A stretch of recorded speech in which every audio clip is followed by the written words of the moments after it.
Welcome back to the Deliberate Leaders Podcast. I am your host and executive business coach, Allison Dunn. I'm very excited to introduce our guest today. We have with us Eric Ressler. He is the founder of Cosmic, which is a social impact creative agency. Eric and Cosmic are on a mission to help social impact leaders and organizations develop a digital-first culture that leads to adopting the tools that move humanity forward. Today, in this episode, we're specifically going to be talking about the attention economy, which I think applies to social impact organizations and just businesses in general. So, Eric, thank you so much for joining us today. Thanks so much for having me on. My pleasure. I love to kick these off with a deliberate conversation. What would be your number one leadership tip for our listeners today?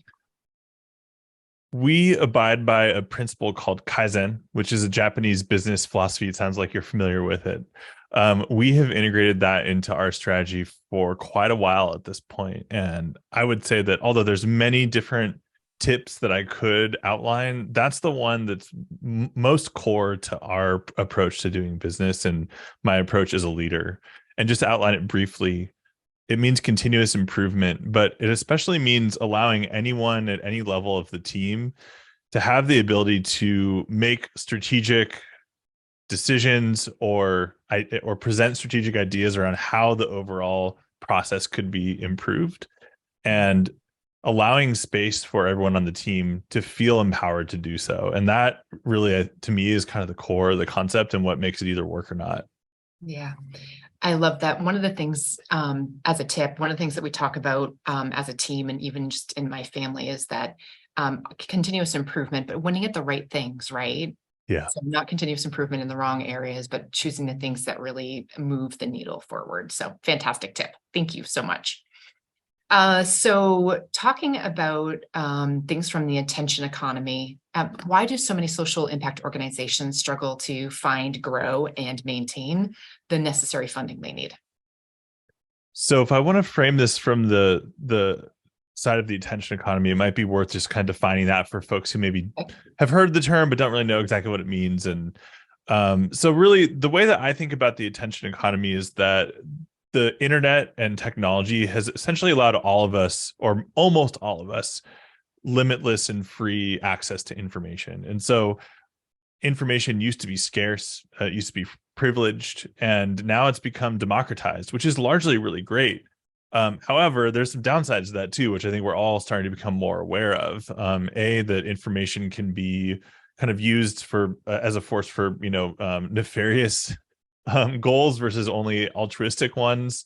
And also, even maybe more listeners can relate to this, just an overwhelm, a feeling of just like information overload and not being able to keep up and missing important things, and also just so much noise. And so I kind of think about the attention economy as a signal noise problem. When there's so much noise out there, how can you as a leader, as a business, boost your signal and actually capture people's attention and sustain it? Our attention as a culture has become so fragmented, so fragile, that really it's hard to break through and capture people's attention. There's some strategies that we can talk about that are effective there, but that's really, I think, the beginning of this problem. And as a social impact organization or a social impact leader, this may become even more challenging because oftentimes you don't have the same budget as some of these players in the space like Netflix and Apple and Nike and really big organizations that have limitless budgets to spend on incredible content creation, whether that's actual like entertainment, like TV, movies, etc., or even just like really well-polished digital media and communications. With that said, a lot of empowerment is also starting to flow into smaller organizations because the cost of doing some of these things has become much more accessible. Production costs, et cetera, are starting to go down. A lot of DIY opportunities exist, and the production value requirements for people to actually engage are lower than ever, I think, thanks to Twitter and Instagram and TikTok. People are used to consuming content that people are literally just taking their phone and filming themselves, right? That's something you couldn't have even done 10 years ago. So how does that tie back into some of the issues that I think a lot of social impact organizations find themselves up against all the time?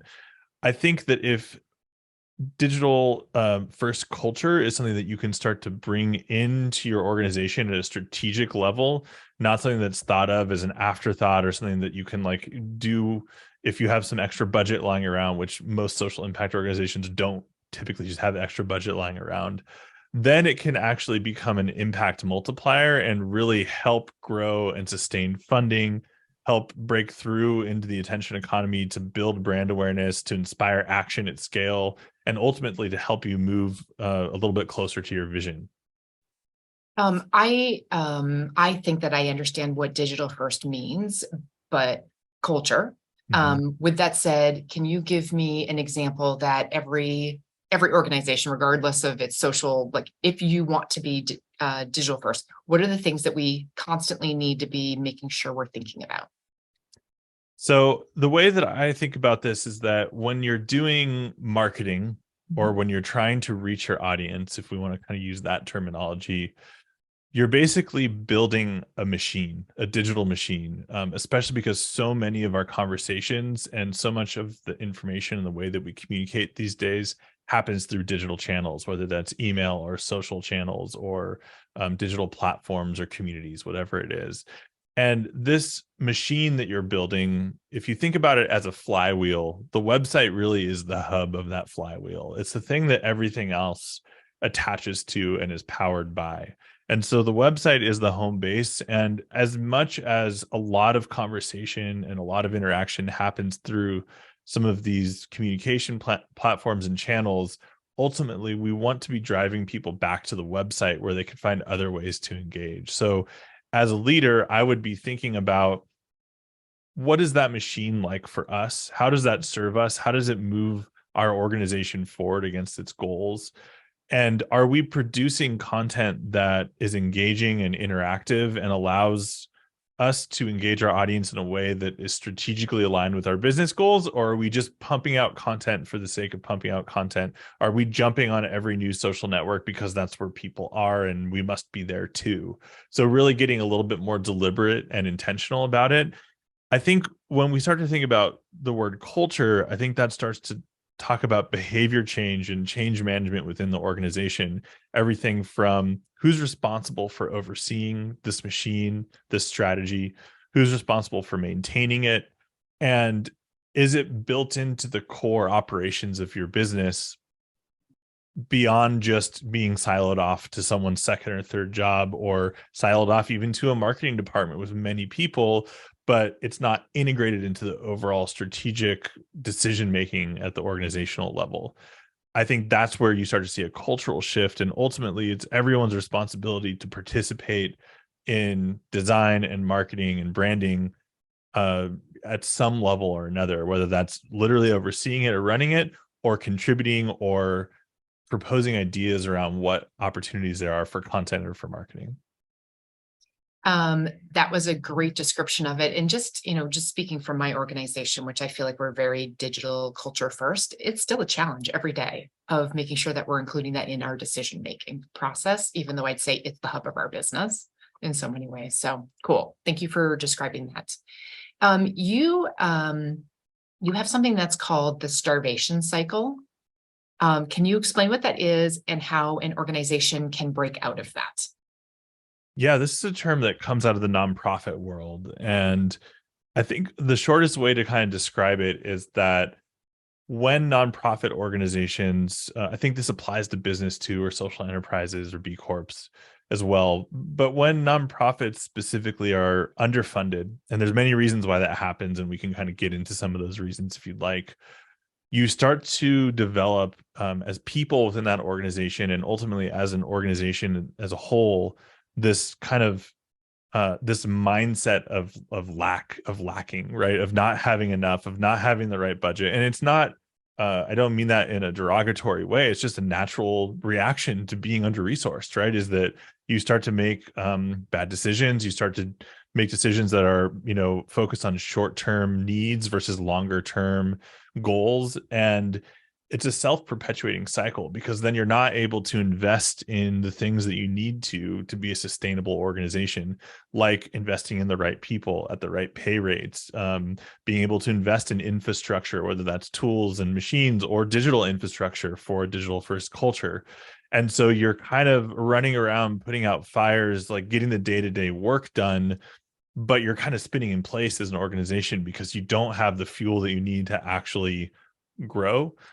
And I don't mean grow just in terms of number of people or whatever kind of standard metrics you might look at, but actually grow culturally or grow in terms of your ability to make an impact. And so the starvation cycle is the last place you want to be, whether you're a nonprofit, or you can think about this for a startup, right? Same kind of thing, where you have a certain amount of runway and you start to make short-term decisions to just kind of stay alive for that certain amount of time. You may need to start there, right? There's reasons why an organization will find themselves there, especially in the early days. But ultimately, the goal is you want to have more runway, you want to have more opportunity, and you want to be able to make investments in the business that might not pay off for a month or a year or even 3 years, but you know are the right thing to do long term for the strategic trajectory of where you're going. What guidance or what I know flags, metrics would someone know when they are in starvation cycle, just so that we can self-reflect and go, oh, that may be the charity I'm sitting on for, right? Yeah, I mean, of course, this is going to vary depending on your specific organization. The classic thing to look at would be just, cost of doing business versus income or revenue, right? And just looking at your quote unquote runway. Like, what's your general monthly operating costs? What are you paying employees, contractors? What are your expenses? What's your runway or projected income? And are you basically starting to save up a cash buffer? Because really, whether or not you're a nonprofit or a corporation, cash is king in terms of running the business, right? In terms of it being sustainable, because cash allows you to, an investment allows you to make choices, and it gives you the freedom and the power to say no to things that you should say no to. And if you get into a situation where you have to say yes for revenue reasons, that's usually a sign that you're at some stage of a starvation cycle. It might be early stage, it might be a late stage. I mean, obviously, the final stage of starvation cycle is going bankrupt or going out of business or having to shut down the operations because you don't have a sustainable system. The numbers just don't add up, or you have to get into doing layoffs or staff reduction or whatever it is.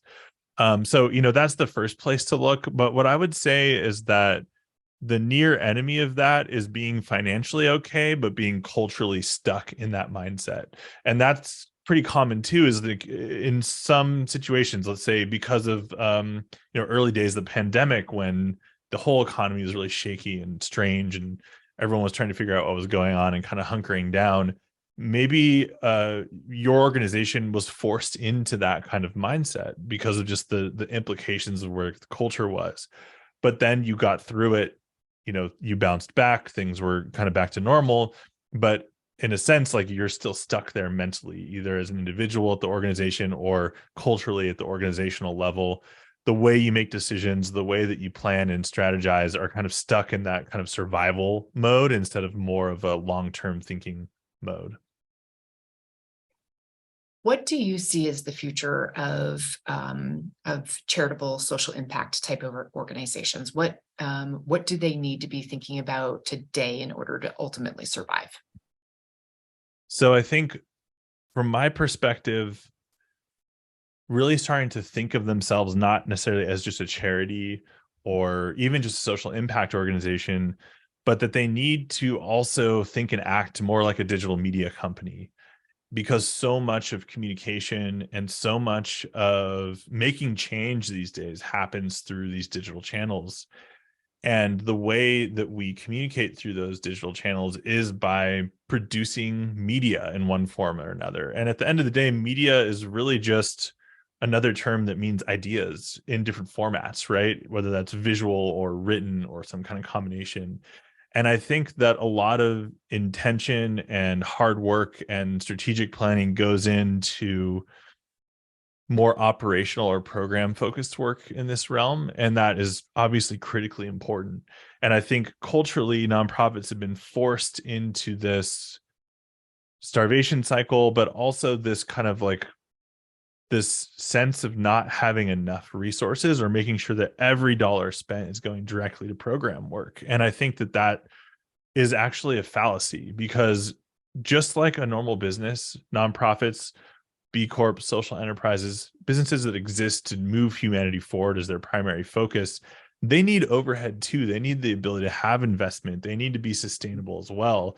If you looked at a company like Apple and said, you need to put 100% of your funding into product development, Apple would fail in a month, because so much of what they need to do is R&D, marketing, advertising, research, right? Like all of this stuff is important as well, and it strengthens the overall operations of the organization.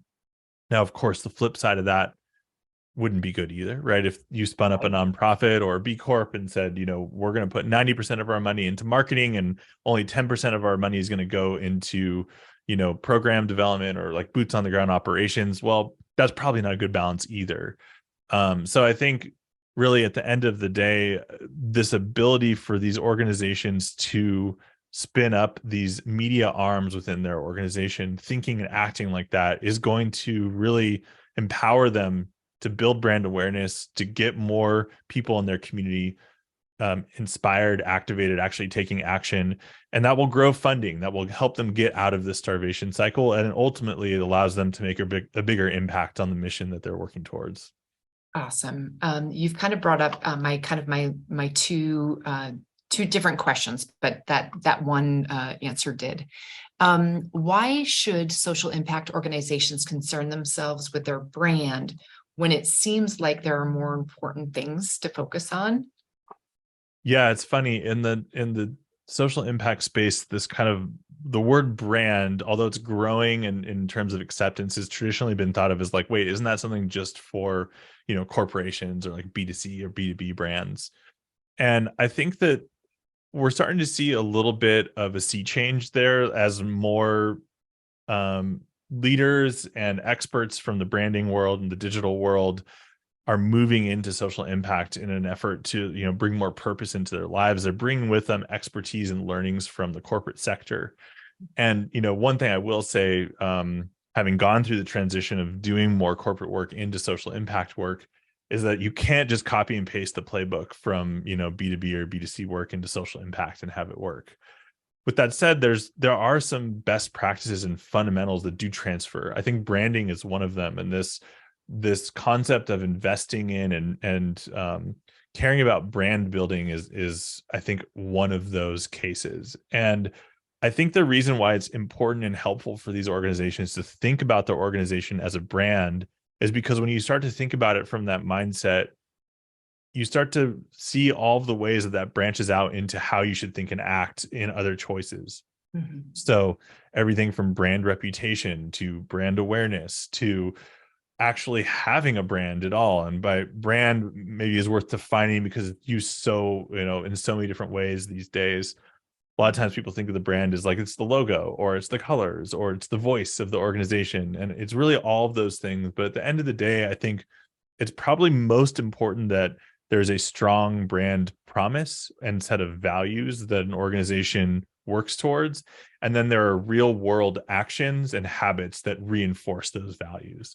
And so if you have a set of brand values and a marketing campaign around some promise that you're making to consumers, but then in the real world, you're doing all these actions, you're making choices, decisions, you're doing things that don't adhere to those, or maybe even go completely in the opposite direction of those brand values. Well, then that's where you start to get into people, complaining about this is just a marketing tactic, or this is just, rooted in BS, right? It's not authentic. And I think we're becoming as consumers extremely adept at sniffing those things out. When you look at cause marketing campaigns, when you look at these PR campaigns that some corporations are doing, really essentially trying to kind of tap into conscious consumerism or to tap into whatever the latest cultural war topic is, and having a position on that topic as a way to remain relevant as a brand, if it's not rooted in consistent action and values that you're living as an organization, it is just a marketing tactic at the end of the day. And so I think that if you start to think about brand in that way at an organizational level, then it unlocks all these different paths that are ultimately going to help you grow and thrive as a business. For sure. You also mentioned that one of the metrics that a lot of social impact organizations focus on is overhead percentage. So why is the overhead percentage the wrong metric for them to be assessing the organization's effectiveness ultimately? Yeah, we touched on this briefly. I'm glad we get to spend a little more time on it. And again, luckily, seeing some good trajectory of change here, but it's been built into the culture at some level around how donors expect this to work, especially donors who are, household donors, not like professional donors or institutional donors, right? If you're giving to any given cause that you care about, and this is, based in good intention, you want to make sure that the money that you're spending is going directly to helping the people that organization is helping, right? I think it's harder to make the logical leap that in certain cases, and I would maybe even argue in most cases, the money that organization needs most is just general operating funds, right? They need to be able to pay their team better. They need to be able to invest in infrastructure and equipment and tools and things that they need to be able to do their work. And unfortunately, because a lot of institutional funding is provided in restricted grants where it can only go to a particular program, or there is actually a literal overhead percentage cap on that money, this is partly what leads organizations into the starvation cycle. They may have $1 million grant for one program and be bleeding out somewhere else, or not be able to afford to pay staff a living wage. There's a huge amount of burnout and turnover in the nonprofit and the social impact space because a lot of folks are doing really good work. They're experts in their work, and they're taking a pay cut to do that work for a cause they care about when they could go work somewhere else and get, double, triple the salary in certain cases. And, because of the larger structural inequities around the economy, a lot of folks aren't able to make that sacrifice for their family and their lifestyle and their cost of living. So back to the concept of overhead percentage, we need to kind of look at different metrics beyond just overhead percentage as the gold standard for assessing the effectiveness of an organization. I think it's not an irrelevant metric. Again, if we start to see overhead accounting for a large majority of the, budget for an organization, and alongside that, we're seeing that they're not actually making that big of an impact. And, measuring impact is a whole nother topic. It's a lot harder than it seems to measure that thing. But then we can start to say, hey, there may actually be an issue here. But I think oftentimes, and this is nonprofits do this to themselves to some degree, and I don't blame them for it. There's a reason why, but they will pride themselves on having a low overhead percentage, right? Back to that starvation cycle way of thinking and acting, because they know that they're more likely to secure donations if they kind of brag about that. But then they have to kind of stick with that and actually own that and work within it as they run their organization. So it's, again, this kind of short-term thinking. If I present this as a goal of the organization, I know I'm going to get more donations now, but then once those donations come in, I still have the same problem where I don't have enough overhead to actually sustain the organization effectively. So I think I'm not arguing that overhead isn't an important metric. I just think it's not quite as simple. There could be an organization that puts 100% of their money into programming, but their programming is crap, right? And it doesn't actually make an impact, but they would be, a gold star for the overhead percentage. So I think we need to look at it as an important metric alongside other important metrics as well, such as staff retention, cost of living, and, how are they paying staff compared to other like industries and organizations? What's the standard, rate of retention on employees? That kind of institutional knowledge and not having turnover makes an organization so much more effective. I think all business leaders can resonate with the cost of losing employees and the cost of spinning new employees up. It's very inefficient. Alongside that, like, what are the metrics of impact? how can you measure those in a way that is effective and present some of those metrics instead of overhead percentage is the main thing that we're assessing these organizations on. Yeah, I think, when I correlate that to just if organizations can be highly profitable or they can be not profitable at all. But if you look at that as the only metric, it doesn't make for good business necessarily. So yeah. Exactly. Fantastic. Eric, I just want to make sure as we're wrapping up, what would be the best way for listeners to connect and or find you? So the website is the best place to go, designbycosmic.com. I'll point out a couple key areas there. One, we have an insights tab where we publish a ton of free articles and podcasts like this, white papers, some video as well. And it's really meant to kind of dive into, like, if you believe in some of these concepts and you want to start to put them into practice, that's a great place to start. And even if you don't necessarily strictly fall into the social impact category, there's still a lot of good thinking there that could be helpful for you. We also published a manifesto that kind of outlines some of these kind of key proclamations of making this digital first transformation and understanding the attention economy. That's just the top tab on the website as well. It's called Manifesto. And then folks are also, free to reach out to me directly. My email is Eric, ERIC, at designbycosmic.com. Fantastic. Eric, thank you so much for joining us today. It's been a pleasure speaking with you. Yeah, thanks for having me on. Thank you.